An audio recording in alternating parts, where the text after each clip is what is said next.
김경민 교수님과 함께하도록 하겠습니다. 안녕하세요, 네, 교수님. 안녕하세요. 네, 안녕하세요.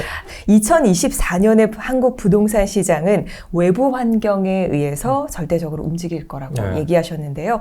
절대적인 외부 변수는 어떤 게 있을까요? 사실 외부 변수가 되게 많아요, 지금. 그러니까 제가 책을 쓴 게 올해 8월인데 그때만 해도 뭐 이스라엘 하마스 전쟁 이런 건 몰랐잖아요, 사실. 그러니까 지금 사실은 경제적인 부분뿐만 아니고 국제 정치적인 부분까지 있기 때문에 위험으로 다가가는 거죠. 왜냐면 모르니까. 그게 불안정성이니까. 그래서 좀 상황을 좀 정리를 하면은 우선은 미국의 경기가 약간 쿨다운 되고 있는 것 같아요. 그러면서 이제 인플레이션이 좀 잡힐 것 같고, 그러면 결국은 미국에서의 이슈는 뭐냐면은 언제 기준금리를 인하하느냐인데, 근데 그게 미국이 기준금리를 단번에 빨리 인하하지는 않을 것 같아요, 개인적으로 봤을 땐. 그래도 그 시점이 어느냐가 되게 중요할 것 같고요. 그 다음에 두 번째는 이제 우크라이나 전쟁 여전히 하고 있고 이스라엘 전쟁, 이 두 전쟁이 어느 정도 마무리가 돼야 되는 게 좀 있어요.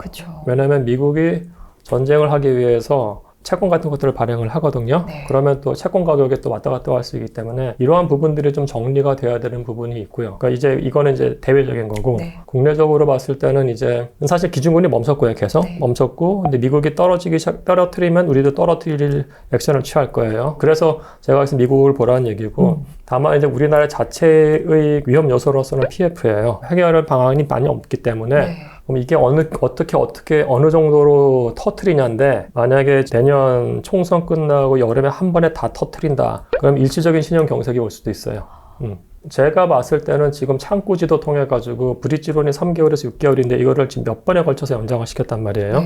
그럼 1000억짜리 PF라고 했을 때 지금 PF 금리가 100억이에요. 그럼 100억을 누가 갚냐면 지금 이걸 이자를 후치를 시켜줬어요. 그러면 디벨로퍼가 지금 상황에서 야자 빠지는 거예요. 나 이자 못 줘. 그럼 그거는 사실은 그대로 금융권에서 떠안아요. 그럼 금융권에서 떠난다고 했을 때는 먼저 빠지려는 사람이 위너가 될 수 있어요. 근데 그때 다 같이 한 번에 빠바박 나간다고 하면은 그때 신용경색 올 수도 있어요. 그래서 지금부터 PF 정리하면서 터뜨릴 거 터뜨려야 돼요. 총선이 중요한 게 아니고. 그 정도로 지금 지역의 PF 같은 경우는 수습이 안 될 정도로 심각한 상황이라는 거죠. 힘들죠. 힘들고, 예를 들어서 증권회사에서 갖고 있는 PF 같은 경우에 우리가 그 상황을 알 수 있는 거는 연체율이에요. 연체율이 한 달 전 기준으로 봤을 때 올 초에 한 4~5% 하다가 17%까지 올라갔어요. 결국 연체율 그렇게 높은 것들은 내년 상황 우리가 경기 안 좋을 거 뻔한데, 뭐 PF가 사업성이 좋아지면서 풀릴 수 있다? 그거 지난할 겁니다. 금융 부분과 부동산 공급에 대한 부분들 또 중요한 변수라고 얘기해 주셨는데, 공급에 있어서도 저희가 좀 눈여겨봐야 될 부분이 있을까요? 여기서의 공급은 내년 또는 후년의 입주 물량이에요. 준공이 얼만큼 되느냐인데, 우선은 이렇게 공급이 되기 위해서는 3~4년 전에 인허가가 되고 착공이 시작돼야 되는 거죠. 그죠? 근데 지금 두 가지 이슈인데요. 첫 번째는 서울과 지방에 2026년까지의 공급량이 다 달라요. 어떤 데는 초과 공급인 데가 있고 어떤 데는 과소 공급인 데들이 있어요. 대표적으로 서울하고 세종, 과소 공급은. 나머지들은 뭐 약간의 초과 공급 또는 그냥 적정한 수준의 공급이고요. 근데 다만 이제 장기적으로 봤을 때 그럼 공급이 이루어지기 위해서는 올해나 내년에 누군가 착공하고 들어가야 되는 거죠. 그죠? 대략 빨라야 2028년에 나올 거란 말이에요. 2027년 8년에. 그러면 과연 내년에 아파트 착공이 가능할 것인가, 서울에. 굉장히 비관적이에요. 왜냐면 아까 말씀드린, 그래서 PF를 터뜨리라는 게, PF가 안 터졌기 때문에 토지 가격이 지금 여전히 비싸요. 아무도 못 들어가요, 지금 상황에서는. 그래서 제가 염려하는 바는 서울이나 일부 지역에서 이미 2025년까지 과소 공급이 예정되어 있고, 그 다음 시점에는 정부가 들어가지 않는다고 했을 때 토지 가격이 높기 때문에 아파트 공급이 여전히 부족할 가능성이 있다는 부분이에요. 어떻게 보면 정말 이 PF 이 부분이 관건이지 않을까라는 생각이 들어요. 특히 공급에 있어서도. 그러면 미국의 고금리 기조, 사실 뭐 동결을 계속하고 있기는 하지만, 그럼 미국의 이런 고금리가 내년에 또 한국 부동산에는 또 어떤 영향을 주게 될지도 궁금합니다. 미국에서 이제 얘기가 나오는 게 higher for longer거든요. 좀 더 오랜 기간 동안 고금리수 높이 유지한다는데, 저 그거 100% 동의해요. 미국은 페드의 가장 중요한 정책 목표는 무조건 인플레이션이에요. 1970년대 당해봤기 때문에, 당시에 물론 오일 쇼크 때문에도 그렇습니다만은 그때 인플레이션이 17%까지 뛰어요. 그럼 사람들 살 수 있는 환경이 아닌 거예요. 그때 기준금리가 19%예요. 그래서 미국은 확실히 잡는 거고, 미국의 인플레이션 추이를 보면은, 그러니까 작년 말 올해 그 인플레이션 정도는 1990년 이후에 가장 높은 수준이에요.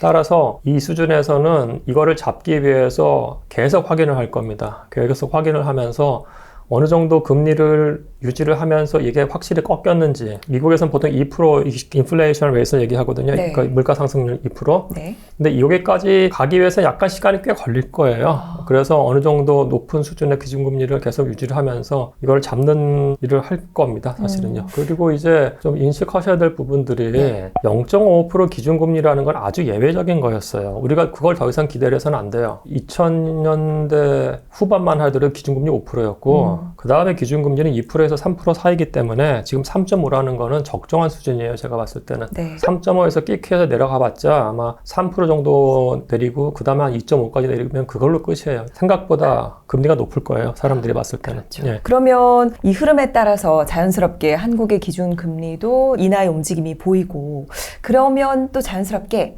가계부채가 지금 너무 많다고는 하지만 또 금리가 인하가 되면 또 좀 줄어들 수 있는 또 그런 상황이 되죠. 그러니까 그게 사실은 자꾸 가계부채 갖고 말씀을 하시는데 우선 하나씩이요. 우리가 3.5로 올린 다음에 거기서 동결을 계속 해왔어요. 네. 그 기간 동안 미국은 상단이 5.5까지 올렸거든요. 즉 한은에서의 메시지는 뭐냐면은 미국하고 기준금리 스프레드가 높음에도 불구하고 제가 봐서 한은에서 지금 관리를 잘하고 있다고 보고는 있는데 저는 더 올렸으면 좋겠거든요. 네. 죄송한데 유지를 하고 있다는 거는 미국이 내리면 우리도 내린다는 신호예요, 사실은. 그래서 미국이 중요한 것이고. 네. 그러니까 가계부채가 되게 애매한 거죠. 예를 들어서 우리나라 자영업자들 많고요. 네. 그죠? 그런 분들이 봤을 때 기준금리가 높아지면은 가계부채가 이자 부담이 높아지기 때문에 힘들 거란 논리로 지금 내려야 된다는 얘기도 하지만은 네. 경제 상황이 안 좋은 상황에서 그러니까 기준금리를 내린다고 했을 때 이분들이 가계부채를 더 일으킬 수도 있는 거예요, 사실은요. 그죠? 네. 그러니까 가계부채 이슈 갖고 기준금리를 얘기를 해서는 안 돼요. 우리는 기준금리 얘기할 때는 무조건 인플레이션에 대한 대응으로 얘기를 하는 거지 가계부채 이슈는 뭐 소셜 웰페어라든지 복지 측면에서 가든지 새롭게 접근을 해야지 얘 때문에 기준금리를 왔다 갔다 한다는 건 제가 봤을 때는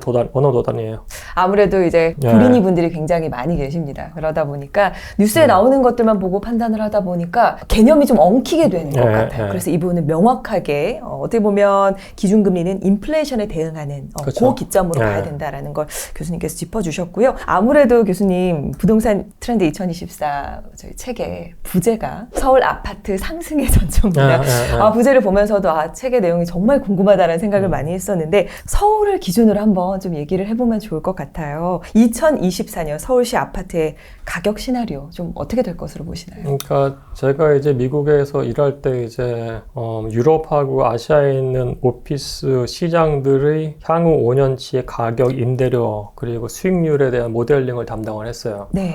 복잡한 모형은 아니지만은 한국 서울 같은 경우에는 주택시장 관련돼서 이제 예측 시나리오를 했을 때 금융 사이드 갖고 지금 예측을 해요. 네. 왜냐하면 내년 공급은 거의 다 정해져 있기 때문에 위기 대응을 잘하는 경우에 한 2% 정도 오르고요. 제가 못하는 경우에 대한 시나리오는 한 내년 6월 달까지 금리가 많이 올랐다가 그 다음부터 약간 좀 줄어드는 그런 건데 네. 한 6% 정도 떨어져요. 근데 그거는 사실 큰 의미가 없는 거예요. 예를 들어가지고 어떤 분들이 집을 내놓을 때 10억 5천에 내놓잖아요. 네. 그 말씀은 뭐냐면 5천만 원 포기하고 나는 10억대는 판다는 얘기예요. 즉 5, 6%의 버퍼라는 거는 의미가 없는 버퍼예요. 그래서 저는 내년은 그냥 정체 또는 약간 일부 하락 정도예요. 어떤 시나리오로 가든 간에 크게 뭐 큰 하락폭이라든가 큰 위기라든가 그건 아닐 것 같아요. 네.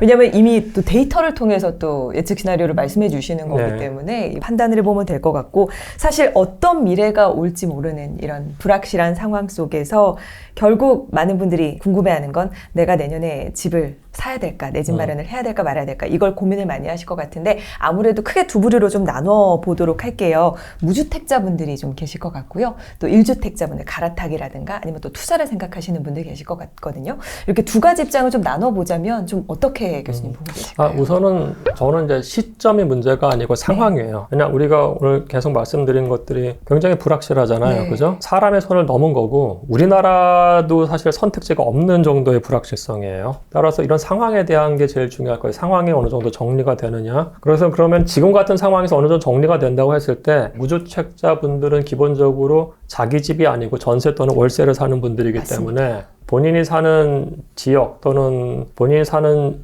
지역에서 약간 좀 대형 단지의 25평 또는 33평만 보시고 그것에 이제 분기별로 가격이 어떻게 되시냐를 보셔야 돼요. 근데 지금 약간 제가 염려스러운 부분 뭐냐면은 작년하고 올해 한 10,000채 정도 부족해요. 서울이 입지 네. 물량이 평균 대비. 그게 지금 전세 가격을 올리는데 나타나고 있어요. 그래서 이 전세 가격 상승이 만약 내년에도 계속 된다고 했을 때는 본인의 소득 수준하고 이자 감당 여부를 봤을 때 뭐 시점이건 상황에 상관없이 자산을 취득하는 건 굉장히 좋은 겁니다. 그러니까 전세 가격 상승 부분하고 본인은 보셔야 되는 거니까 네.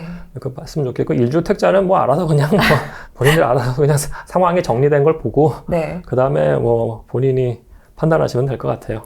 예. 말씀해주신 대로 지금 교수님께서 반복해서 말씀해주고 계신 게 시점보다는 진짜 상황이 중요한 것 같다. 여러 가지 측면에서 좀 봐야 되는데 얘기가 나온 김에 사실 이 전월세 부분이 계속 오르고 있는 상황인데요. 그렇죠. 전월세 시장 혹시 교수님 좀 어떻게 좀 보고 계시나요? 사실 지금의 이슈는 사실 인플레이션이에요. 제가 봤을 때 인플레이션 못 잡았어요. 안 잡혔고 예를 들어서 이거예요. 미국 같은 경우에는 인플레이션 계산을 할 때 30%가 주거 비용이에요. 근데 우리나라는 그 중에서 10%만 주거 비용이에요, 사실은. 그래서 만약에 인플레이션 3% 온다고 했을 때 그 3% 중에서 그 주거 비용이 사짜는 10%밖에 없기 때문에 이거 약간 좀 조금 더 곱해야 돼요. 제가 봤을 때. 그러면 인플레이션이 여전히 존재를 하는 겁니다, 사실은요. 그 관점에 봤을 때 이 인플레이션이 왔을 때 가장 좋은 투자처는 무조건 부동산이에요. 무조건 월세 무지하게 폭등하는 거고 그게 이제 작년, 재작년 전 세계 도시에 다 나타났어요. 그러니까 월세가 대폭등한다는 얘기는 뭐냐면 전세 가격이 나중에 전가된다는 얘기예요. 서울 같은 경우에는 그게 더해가지고 입주 물량이 지금 10,000채 정도 부족해요. 그러니까 저는 사실은 올 초까지만 하더라도 강남권에서 대규모 아파트 단지가 나오기 때문에 이게 전반적으로 누를 줄 알았어요. 네. 근데 그 효과가 3개월에서 6개월 하고 다 끝이에요. 강남권에서의 대형 단지에서의 그 입지 물량 공급 폭탄이라는 게 그 주변 지역의 3개월에서 6개월 영향미치고 끝이고 나머지 지금 가격 오르고 있거든요. 따라서 지금 이 입주 물량 부족분, 특히 내년과 후년의 입주 물량 부족분을 생각했을 때 전세 가격 문제는 사실 제가 봤을 때는 서울의 경우 심상치가 않아요. 정책 당국자들 이거 굉장히 심각하게 말해야 될 문제예요. 제가 봤을 때는. 사실 그 일반인들이 느끼는 수준은요. 그냥 뭐 뉴스에 나오는 정도 아니면 이제 부동산 플랫폼에 들어갔을 때 추이, 그래프나 뭐 이런 걸 보고 판단하는 게 다란 말이죠. 그런데 교수님께서 지금 보셨을 때는 심각하다. 이거는 왜냐면 공급 부족에 대해서는 계속 언급을 해주셨고 그리고 전 세계적으로 어쩔 수 없이 인플레이션으로 인해서 월세 대폭등이 일어날 수밖에 없으니 그게 우리나라라고 피해갈 수는 없잖아요. 그렇죠. 그러니까 그게 일어난 거고 지금 이제 인플레이션 쿨다운 되고 있으니까 월세 대폭등이 이제 과거보다는 좀 덜해지겠지만은 이미 월세 자체가 올라버린 상황이에요. 이미 그죠? 올랐죠. 이미 올랐죠. 네. 우리도 이미 월세 자체가 올랐기 때문에 그게 전세로 지금 전가되는 거예요. 그러면 전세 가격이 오르면 집값도 같이 이제 끌어올린다. 이렇게 얘기를 하잖아요. 그럼 교수님 결국 전세 가격이 올라간다는 건 또 집값도 같이 이렇게 올라갈 수 있는 그런 가능성을 볼 수 있을까요? 충분히 있죠. 왜냐하면 우리가 전세 제도가 있기 때문에 갭 투자가 가능하잖아요. 네.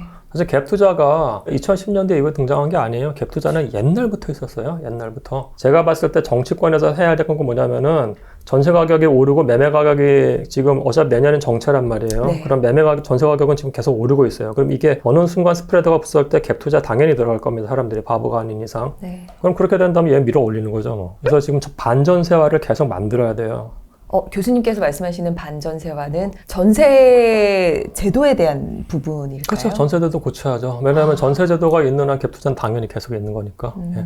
전세 제도를 조금 반대하시는 이게 그렇죠. 왜냐하면 전세라는 게 지금 그 누구도 자기 돈 100% 에쿼티로 전세하는 사람 없어요. 전세는 지금 다 금융상품화 되어 있단 말이에요. 네.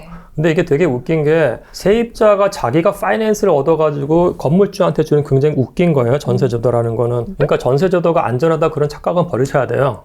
전세제도가 이 갭 투자 가능성이 크기 때문에 가격에 대해서 어느 정도 시뮬레이션을 할 수 있기 때문에 집값의 반 정도까지만 전세하고 나머지는 세입자하고 집주인이 뭐 딜을 해가지고 월세화 시키든지 그렇게 가야 돼요. 안 그러면 문제 클 거예요. 정말 그 시장을 보고 있으면은 괜히 마음이 불안하고 언제 사야 될까 괜히 막 그 남들을 따라가게 되는 또 그런 느낌이 좀 있거든요. 근데 저희 같은 이제 불인이들, 월급쟁이 부자들을 위해서 흔들리지 않게 조언을 좀 해주시면 좋을 것 같아요. 조금 전에도 정말 그 촌철살이 같은 조언을 해주셨는데 좀 도움이 될 수 있는 얘기 좀 남겨주시죠. 이 부동산이라는 게 기본적으로 단타가 안 되잖아요. 그죠? 그럼 장타기 때문에 그리고 사이클이 굉장히 길어요. 너무 일희일비 안 했으면 좋겠어요. 일희일비 하지 마시고 다만 이제 집을 들어가는 시점이라는 거는 본인의 상황에 다 다르기 때문에 자기의 어떤 소득 수준 그리고 감내할 수 있는 주거 비용 같은 것들에서 계산을 면밀히 하시고 시장에 대한 분석 같은 것들을 잘 하셔야겠죠. 다만 지나치게 조급해 하지는 마시고 약간 데이터 같은 것들 모으는 게 되게 중요할 것 같아요. 본인이 공부를 해야 돼요. 본인이 내가 살고 있는 아파트 단지 한 10개 이상 해놓고 네. 분기별로 데이터를 계속 모으세요. 분기별 평균. 그리고 뭐 부동산원에서 나오는 주간 단위로 또는 월간 단위로 주택 심리지수 나오는데 그거 제가 보니까 그거 되게 웃겨요. 그런 거 믿지 마시고 아예 본인이 네이버에 있는 뭐 매도 호가 같은 것들이나 아니면 매물 거래 같은 것들 한 25평, 강북은 25평, 강남은 한 33평 찍으신 다음에 분기별 평균을 보세요. 분기별로 봤을 때는 이 거대한 트렌드를 우리가 읽을 수 있어요. 당연히 전문가분들이 주시는 정보도 도움은 되겠지만 나 자신을 믿는 게 어떻게 보면은 그쵸? 제일 탁월하잖아요. 그런데 그냥 나 자신이 아니라 나의 데이터를 한번 믿어보는 걸로 어떻게 보면 교수님께서는 항상 이렇게 데이터 분석을 통해서 예측을 하시고 시장 전망을 또 이렇게 책으로도 항상 또 정보를 주시는데 부동산 트렌드 2024 저희 서울 아파트 상승의 전조 부제를 가진 이 책 같은 경우도 어떤 독자분들께서 조금 읽으시면 도움이 좀 될 수 있을까요? 제가 책을 쓴 목적 중에 하나는 사실 저는 오픈 데이터 운동을 좀 하고 싶었어요. 사람들이 이제 부동산 시장에 대해서 좀 합리적으로 데이터를 읽는 방법 또는 약간 그리고 분석하는 방법을 좀 쉽게 쓰려고 한 거고요. 제가 봤을 때는 아마 20, 30대 불인이가 맞는 것 같아요. 계층은. 네. 그분들한테 좀 도움이 되고 싶었던 게 있고 그 책에서 약간 한 3분의 1 정도는 제가 리테일 상권에 관심이 많아서 그러니까 그거는 이제 자영업 하시는 분들한테 도움이 될 것 같아요. 네. 그 사람들의 수요를 또 예측하는 부분까지도 담겨져 있으니까 한번 읽어보시면 좋을 것 같습니다. 서울이 다른 지역에 비해서 집값이 하락했던 시기가 있었다고 들었어요, 교수님. 이게 언제 그랬던 때가 있었나요? 아니 사실은 이게 서울도 사이클이 있는 거기 때문에 예를 들어서 그 1988년 올림픽 있을 때는 강남 집값은 1년에 100%씩 뛰었어요. 그때 이제 나온 게 이제 제1기 신도시 주택 200만 원 건설 노태우 정권 때 그거 하면서 분당에서 어마어마하게 건설 물량을 하니까 강남 아파트 가격은 90년부터 96년까지 그냥 공두박질 쳐요. 그때 하락 기간이 굉장히 길었어요. 그리고 만난 게 97년 IMF예요. IMF 때 가격이 올랐겠냐고요. 강남도 그때 엄청나게 떨어졌고 다만 이제 98년부터 약간 좀 상황이 좀 달라서 그때부터 약간 가격이 올라요. 노무현 정권 때 굉장히 가격이 올랐고 2008년 위기가 딱 터졌을 때 강남 아파트 가격 한 6개월 안에 30% 떨어졌어요. 그 다음에 이제 2009년에 이제 이명박 정권에서 기준금리 5%에서 2%로 낮추니까 다시 원상 회복이 됐고요. 근데 2010년부터 이제 서울에 있는 주요 기관들 지방 이전에다가 더하기 보금자리 주택이라고 세곡동, 내곡동 쪽에 공공에서 관여한 아파트 진 다음에 가격이 2013년까지 또 한 20, 30% 빠져요. 그 다음에 올라가기 시작을 한 거죠. 그러니까 이게 굉장히 많은 큰 사이클이 있고 그리고 이제 단지별로 봤을 때도 뭐 도곡 렉설 이런 데도 2006년부터 2013년까지 두 번의 사이클이 존재를 해요. 그래서 강남 아파트 불패, 강남 아파트가 대세 상승 이렇게 보시면 안 돼요. 항상 사이클이 있는 거예요.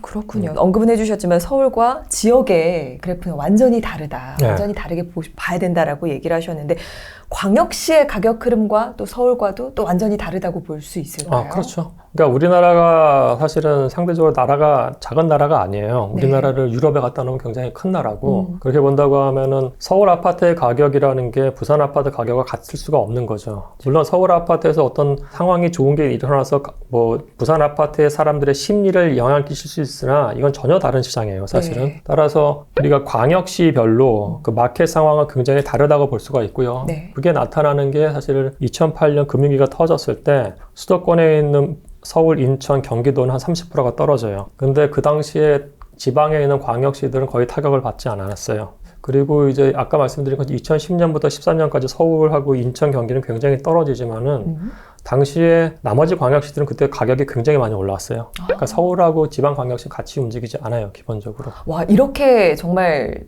추이를 아예 지역으로 나눠서 보니까 뭔가 전체적인 느낌이 비슷하게 가긴 하지만 그래도 저 폭 차이가 굉장히 크네요. 그러니까 예를 들어서 저기서도 이제 2020년 오른쪽을 제외시킨다 보면 전혀 다른 움직임이에요, 사실. 2020년 전만 해도 다른 것이고. 그러네요. 꼬리를 이렇게 자르고 보니까 정말 각계전투하고 있는. 그러니까 2020년이라는 시점을 전에는 우리가 생각할 수 있는 게 전국을 강타하는 단일의 요소가 아니고 지역별 요인이 더 크게 영향을 미쳤다는 거고 2020년 이후에는 모든 지역들이 같은 방향으로 움직인다는 것. 그때부터 다 같이 상승하고 2021년 연말에 꺾이기 시작하고 올 초에 다 같이 하락을 멈췄다. 유동성이에요. 저게 이제 금융의 영향이 가장 크게 나타났던 거. 기준금리 0.5%.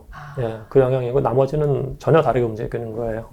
정말 딱 그 시점을 찍어주시니까 확연하게 그게 느껴지네요. 2020년 이후에는 패턴이 비슷한 거죠. 어떻게 그쵸, 보면. 왜냐하면 그쵸. 같은 그 요인으로 맞습니다. 이렇게 물결이 출렁이게 되는 거니까. 그러면 고금리에 지금은 영향을 사실은 받고 있는 상황이잖아요. 그렇죠. 이제 저금리 때문에 가격이 다 같이 올랐고요. 네. 그다음에 2021년 3분기부터 가격이 떨어질 때가 금리가 갑자기 높아진 거죠. 네, 그죠? 그렇죠. 그때가 고금리가 됐고, 네. 그러니까 올해 저는 올 초를 기술적 반등으로 보거든요.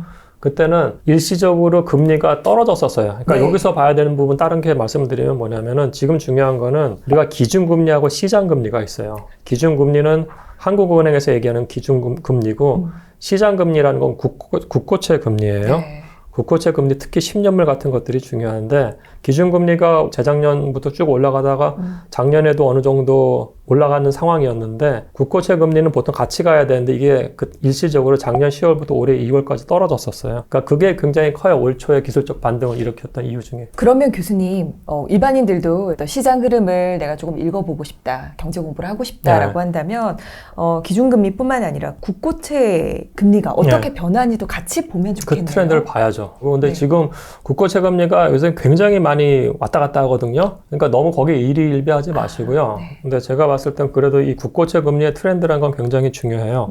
이거 네이버 경제 보면 나와요.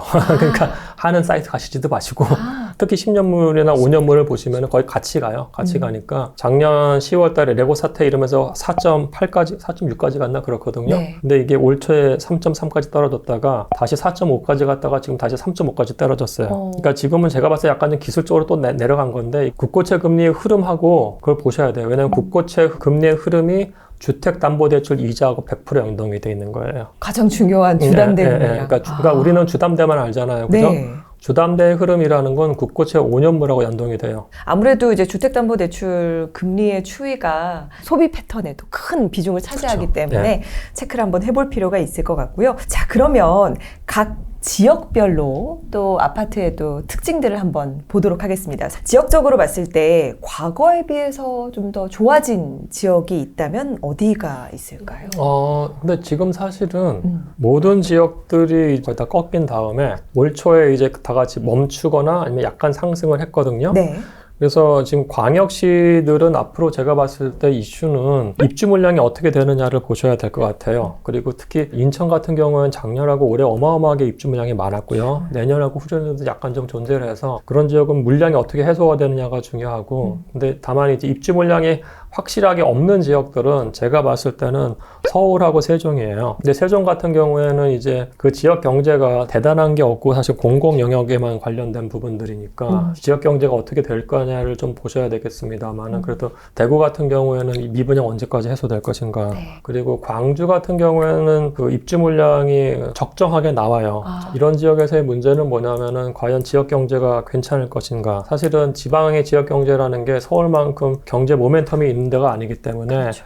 거기서 지역 경제가 한번 흔들리는 경우에는 심각한 문제가 있을 수 있어요. 그거를 우리가 부울경에서 볼 수가 있거든요. 네.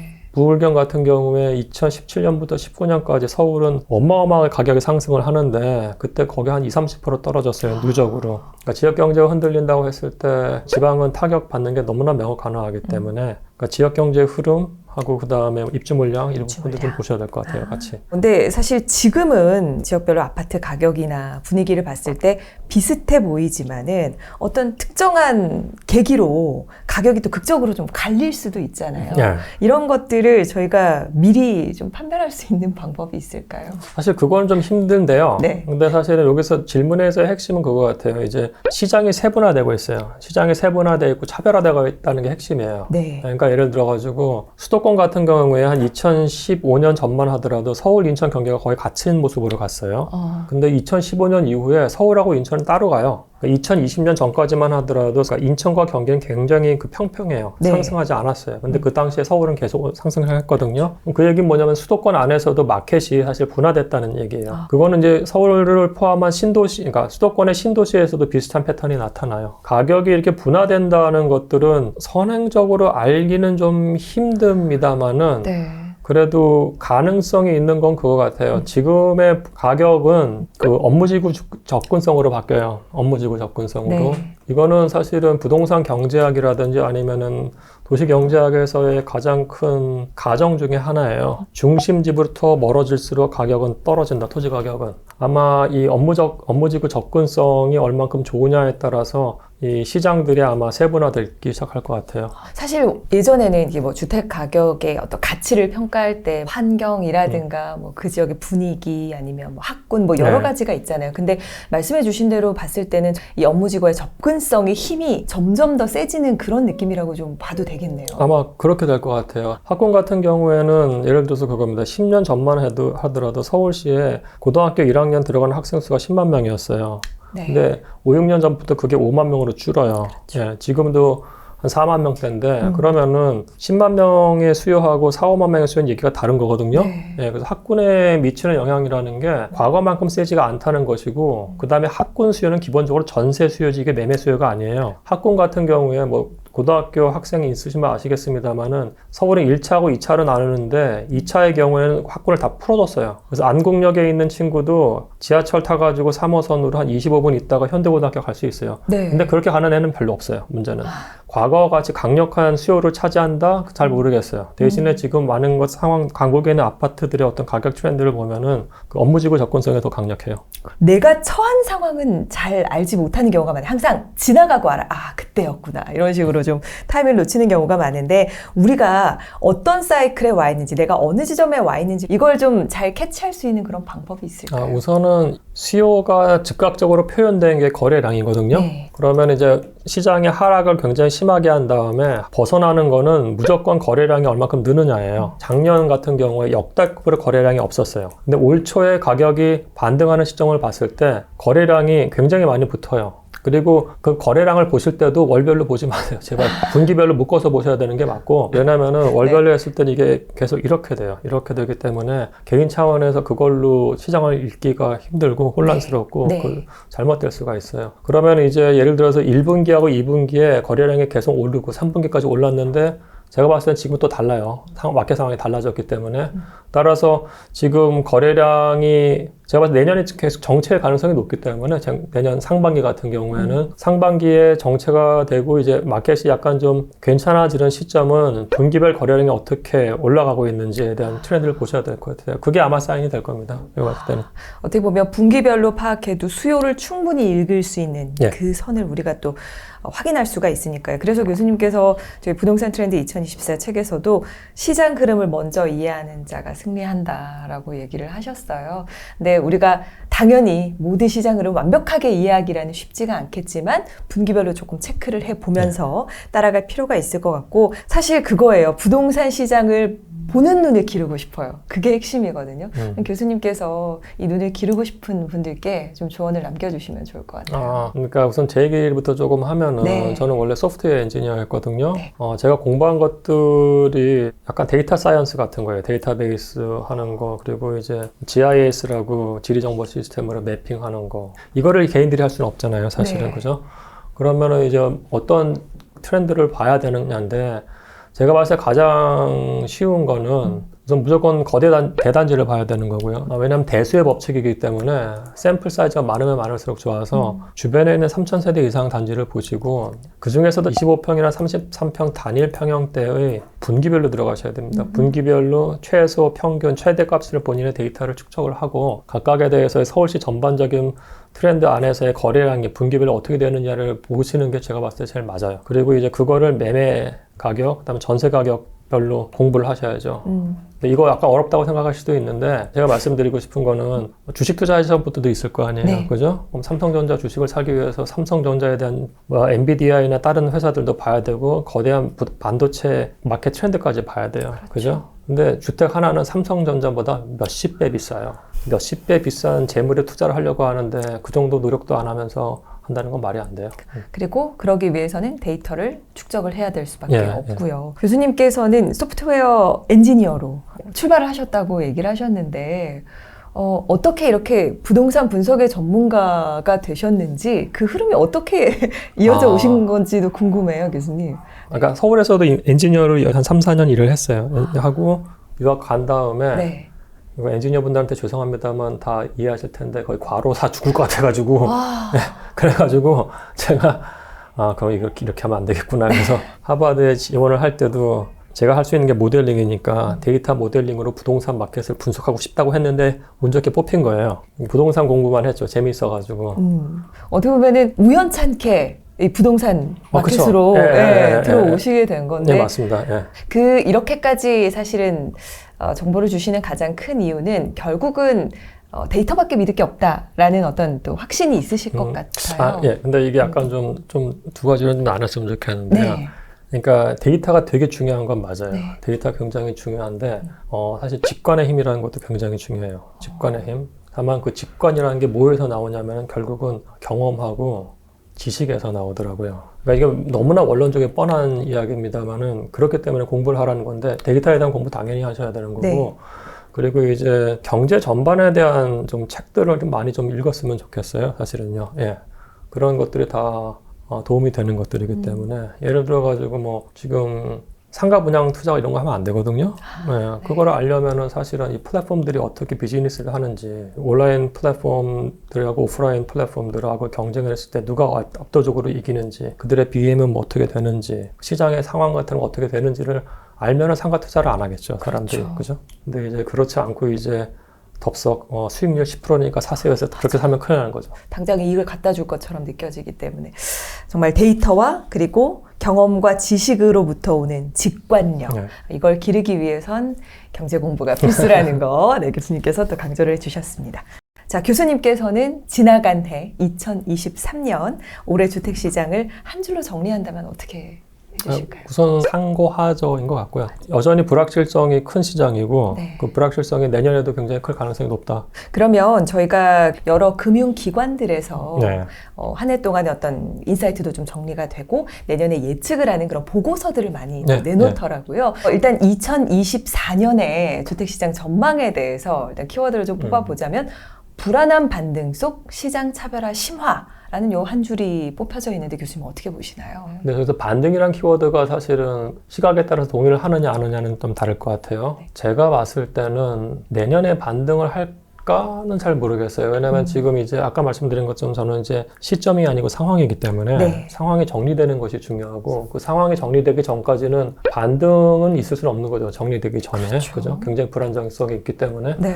근데 물론 이제 내년에 저 보고서에서는 이제 그 시점 자체를 인하우스 뷰에서는 뭐 하반기쯤에는 상황이 정리되고 그렇다면 반등을 한다는 포지션인 것 같아요. 그 네. 관점이라면 그럴 수도 있겠습니다만은 그래도 제가 봤을 때는 부동산은 위험 자산이기 때문에 네. 좀 더 보수적으로 보면 좋을 것 같고요. 시장의 차별화라는 거는 우리가 지난번에 말씀드렸던 것처럼 사실은 이제 광역시별로 다르 움직이고 수도권 안에서도 이제 서울과 신도시가 다르고 이미 서울 안에서도 사실은 이제 가볍게 차별화가 되어 있습니다만은 우리가 여기서 하나 좀 인식해야 될 부분은 뭐냐면은 우리가 누적 상승률로 봤을 때 A란 지역이 먼저 올라요. 그 다음 B란 지역이 약간 좀 나중에 오른다고 했을 때 A란 지역이 이렇게 올라갔다고 앞으로 이렇게 올라가지는 않아요. 누적 상승률로 봤을 때는 서울에 있는 곳들이 대부분이 비슷한 정도의 누적 상승률을 보여줘요. 2015년부터 2020년까지를 보면은 강남이 먼저 빠르게 올랐다가 나중에 상승률이 약간 좀 주춤해요. 만만해지는. 그렇죠? 네. 대신에 강북이 굉장히 느리게 상승하다가 마지막에 갑자기 뛰어요. 누적 상승률이 비슷한 거예요. 그래서 시장의 차별화라는 게 고가주택 아파트가 죽을 때까지 계속 빠르게 움직인다. 그게 아닌 거예요. 그러니까 그렇기 때문에 이런 데 마켓을 보셔야 되는 겁니다.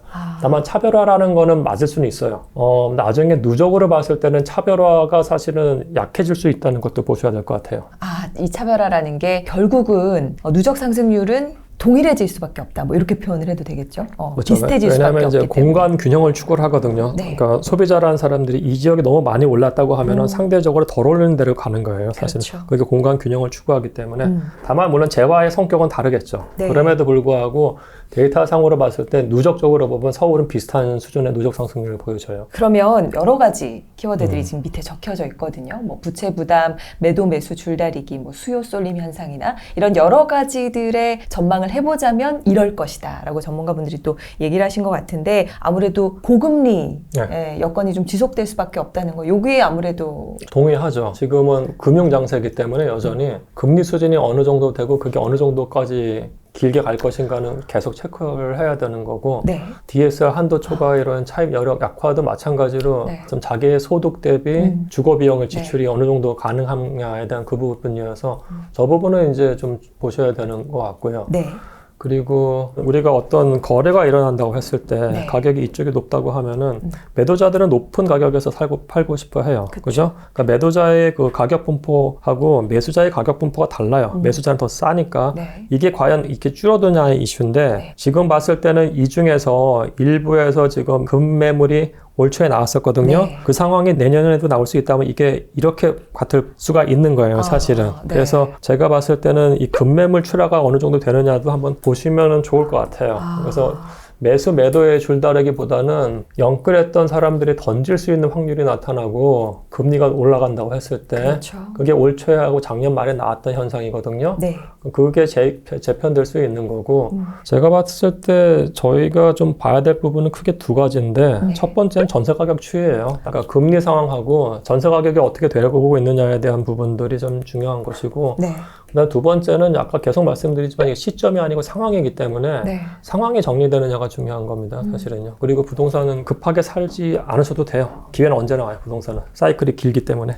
그래서 사실 교수님, 이게 부동산 트렌드 2024 같은 경우도 저는 부재에 상당히 의미를 담고 있다라고 생각이 듭니다. 근데 부재를 서울 아파트 상승의 전조라고 찝어주셨어요. 네. 정말 이 부분에서 이 전조가 분명히 여러 가지 움직임들이 좀 느껴지시기 때문에 짚어주신 게 아닐까 싶거든요. 네, 그렇죠. 네. 저는 이제 전세 가격 상승을 굉장히 염려하는 사람이기 때문에 전세 가격 상승이 되고 있어요. 네. 그 다음에 서울 같은 경우 입주 물량이 지금도 약간 있고요. 네. 2025년부터 심각해요. 그러면은 이거는 무조건 전세 가격을 더 올려요. 그러니까 모든 여건들이 전세 가격을 올릴 수 있는 여건으로 지금 다 가고 있어요. 사실은. 예, 모든 여건들이. 그러면 이게 올라간다고 했을 때 매매 가격이 떨어지면은 이게 스프레드가 붙으면 갭 투자 나오거든요. 그게 2010년대 중후반에 나타났던 일이에요. 이게 2010년대 상황의 데자부가 될 수도 있기 때문에 염려스러운 것이고 내년은 여전히 어렵습니다만 2025년 한 번에 이게 상황이 바뀌어버릴 수도 있는 거예요. 사실은. 작년에 그렇게 어려웠는데 올 초에 한순간에 바뀌어버렸거든요. 그렇죠. 그죠? 근데 지금도 약간 좀 바뀌어버릴 수가 있어요. 지금 완전 다운턴을 가고 있으니까 단기적으로. 근데 이게 주구장창 다운턴으로 가는 게 아니에요. 근데 이게 어느 순간에 한 번에 또 바뀔 수가 있는 겁니다, 사실은요. 지금은 사이클이 굉장히 짧아지고 있다는 게 제가 봤을 때 문제예요. 그러니까 사람들이 정보가 굉장히 빨리 돌면서 결정을 굉장히 빨리 해요, 과거보다. 근데 그런 확확 바뀌는 와중에서 전세 가격이 계속 상승하고 있는 게 계속 보인다. 상황에 상관없이 전세 가격이 상승한다. 이거는 굉장히 무서운 사인이에요. 이 표에도 보면 주요 영향 요인으로 공급, 수요 정책으로 나눠서 쭉 한번 가격 방향이 짚어져 있는데 어떻게 보시나요? 뭐 사실 공급은 네. 서울 같은 경우 이제 지방하고 완전히 달라요. 네. 저걸 다 일반화해서는 안 되는 것이고 우선은 2025년, 2026년까지는 평균 대비 공급량 적고요. 네. 그 다음에 지금 착공도 굉장히 적기 때문에 2026년 이후도 공급량 없을 가능성이 커요. 그래서 공급량 같은 경우에는 굉장히 이슈가 될 겁니다. 사실은요. 네. 그럼 저게 이제 전세 가격을 꿈틀 것이고 네. 근데 수요 같은 경우에는 저점 인식은 제가 봤을 때 2018년 가격을 저점으로 인식된다는 게 올 초에 확인이 됐어요. 네. 사실은요. 그 말씀 뭐냐면 2018년 또는 2019년 가격이 저점이라는 인식은 갖고 있는 거예요. 그러면 그 가격대에 온다고 했을 때는 반등하는 것이고 네. 그건 단지별로 이제 본인들이 저점 수준이 어느 정도 공부를 하셔야죠. 사실은. 네. 그죠? 그리고 규제 완화 같은 경우는 뭐 아마 지속될 것 같은 생각은 들어요. 사실은요. 예. 그래서 수요 측면에서 저 부분은 이제 제가 봤을 땐 금리가 가장 크고요. 전세 가격이 오르는 거가 매매 수요를 언제쯤에 붙을 것인가. 우리가 테니어 초이스라고 하는데 전세를 살지 아니면 매매로 갈지를 결정하는데 여기서 아마 올라갈 가능성들이 높거든요. 이동할 가능성. 네. 예, 그게 이슈가 될 것 같고요. 세 번째는 정책 몰기지 축소는 아마 특례보금자리론 이런 거 없어지는 거 말씀을 드리는데 저게 어떻게 나올지 모릅니다. 지금 정권에서 아마 부동산 살리기로 간다고 했을 때 또 다른 모기지 인센티브 정책이 나올 수 있기 때문에 그건 보셔야 될 것 같아요. 네. 규제 완화 저런 게 제일 문제예요. 저런 식으로 해서는 안 되고요. 네. 이게 정책이라고 하면은 기존 아파트에 대한 임대 사업자 등록 이런 거는 없애버려야 돼요. 왜냐면은 그건 공급량을 늘리는 것도 아니고 가격만 부추겨요. 시장을 교란시켜 버리는 거기 때문에 아예 없애야 돼요. 예. 그리고 오히려 저런 은행에서 저런 얘기를 하는 것보다는 정책에 대해서 뭐가 필요한지 얘기를 해줘야 되는 거죠, 사실은요. 예. 참 주요 영향을 주는 요인들이 정말 유기적으로 연결도 돼 있고 복잡하지만 그 중에서 지금 교수님의 얘기를 들어봤을 때 어느 포인트들을 조금 집중해서 보는 게 좋겠다라는 게 정리가 좀 되실 거예요. 특히 강조해 주신 건 이제 금리에 대한 부분을 강조를 해 주셨는데 그렇다면 내가 정말 적절한 수준으로 내가 지금 모아놓은 돈도 있고 집을 좀 사야겠다. 이제는 내가 좀 보고 있는 주택이 있다라고 한다면 아무래도 금리 상황을 조금 집중적으로 보면서 대비를 하면 될까요? 그렇죠. 제가 봤을 때는 그렇게 가시는 게 맞죠. 예. 교수님께서 이제 무주택자인 제자가 있으세요. 가정을 이뤘는데 내년에 객관적으로 좀 집을 사기 좋은 타이밍으로 보시는지 지금 괜찮은 것 같아 추천해 주실 만한지. 장기적으로 봤을 때 지금 공급 부족이 심각할 거기 때문에 그리고 플러스 주택이라는 거는 보유하는 게 나중에 본인의 사회생활 또는 뭐 어떤 생활이건 장점이 돼서 주택을 보유하는 거는 머스트예요. 머스트인데 네. 이제 시점에 대한 부분들이 제가 계속 염려가 되는 것이 이게 시점이 아니고 상황인 게 예를 들어서 내년에 PF가 정말 세게 터졌어요. 그럼 그때 그냥 단기적으로 뭔가 충격이 온다고 했을 때 상반기에 산 사람들은 당황할 수도 있는 거라고요, 사실은요. 그죠? 그리고 금리가 갑자기 더 올라버릴 수도 있는 것이기 그렇죠. 때문에 이 부분들이 정리가 되는 거를 보고서 마켓에 들어갔으면 좋겠어요. 사실 제가 2010년대 초반에는 제 제자들한테 집 사라고 그랬어요, 사실은요. 그러셨어요. 네. 왜냐면 그때 뭐 얘기가 나온 게 뭐 몇 년 후에 반값 되는 그건 말도 안 되는 소리이기 때문에 앞으로도 그런 얘기 나올 수 있는 그런 말도 안 되는 소리고요. 집을 사야 되는 건 맞는데 서울 같은 경우에 다만 이거는 위험 자산이기 때문에 그렇죠. 잘 상황 정리되는 거 보시고 사야 돼요. 교수님 앞서도 강조해 주셨던 부분인데 PF가 만약에 터지게 되면요. 그러니까 일반인들이 느끼는 건 어떤 사태가 벌어지는 걸까요? 뭘 조심해야 되는 우선은 걸까요? 이제 PF가 터지면은 이제 채권 금리가 확 올라가요. 채권 금리가 확 올라가면은 주담대가 새로운 레벨이 돼버리는 거예요. 네, 그래서 변동으로 된 주담대를 사는 분들은 금리가 확 올라가 버릴 수가 있는 거예요, 사실은. 고정금리가 아니라 변동금리. 그렇죠. 그리고 이게 신용경색으로 가기 때문에 금융시장이 굉장히 어려워지면서 이게 또 다시 이제 금리를 압박을 하는 거죠. 그리고 이제 그렇게 되면은 또 문제가 뭐냐면은 제가 봤을 때 PF 사태 터지면은 그 금융권은 괜찮아요. 금융권은 제가 이렇게 딱 보니까 이 사람들이 담보를 여러 개 설정해놔가지고 망하지 않아요. 금융권은 결국은 받아내는데 시점이 길어질 뿐이고 디벨로퍼들은 자기가 투자했던 자산들 없어지는데 그거는 소유자들하고는 상관없어요. 다만 문제가 이제 건설에다가 몇 개가 무너질 수도 있는 건데 그게 이제 약간의 걸림돌이긴 합니다만은 근데 그게 어느 정도 정리가 되는 걸 보셔야 돼요. 지금 PF가 생각보다 지금 터지질 않고 있어가지고 이거 지금 돌려막기거든요, 지금. 그렇군요. 금리 플러스 PF가 언제 터질지 내년에 조금 주목을 해서 봐야 되는 부분. 왜냐하면 우리의 주담대 이자에 영향을 주는 요소이기 때문에 우리가 좀 주의 깊게 같이 한번 보면 좋을 것 같고요. 자, 그러면 마지막으로 이 영상을 보고 계실 아마 또 내 집 마련을 하고 싶은 많은 분들을 위해서 또 조언 한마디 남겨주시면 좋을 것 같아요. 자산 가치 상승이 본인의 소득 상승보다 항상 장기적으로 봤을 땐 커요. 그렇기 때문에 본인이 살 집을 갖고 있다는 거는 굉장히 중요한 거고요. 그러기 위해서는 가장 큰 재화이기 때문에 위험 자산이에요, 동시에. 그래서 이 위험성이 어떻게 되느냐에 대한 부분들은 정 모르겠으면은 바닥을 찍은 다음에 거래량이 많이 올라가는 걸 확인을 하시고 바닥이 아니고 무릎 정도에 사도 충분하기 때문에 너무 휩쓸리지 마시고 좀 결정을 했으면 좋겠어요. 제가 봤을 때는 내년 같은 경우는 굉장히 또 불안정한 해가 될 가능성이 높기 때문에 너무 일비하지 않았으면 좋을 것 같아요. 네. 교수님께서 고심을 담아서 한마디 한마디 이렇게 조언을 해주시는 게 느껴졌습니다. 오늘 여러 가지도 부동산 인사이트 나눠주셨는데요. 귀한 시간 내주셔서 진심으로 감사드립니다. 감사합니다. 감사합니다. 40대가 되면서 가장 큰 고민이 되었던 건 과연 노후 준비를 어떻게 해야지? 얼만큼 해야지 노후가 준비가 될까? 그런 막연함이 있었거든요. 아이가 성인이 돼서 아이한테 용돈을 받아 쓰는 나 자신을 생각했을 때 너무 비참하고, 나 하나는 어떻게 되든 뭐 상관없지만 나의 가족들, 그런 모습이 상상을 하기가 싫어지더라고요. 그래서 부동산 공부를 결심하게 되었습니다.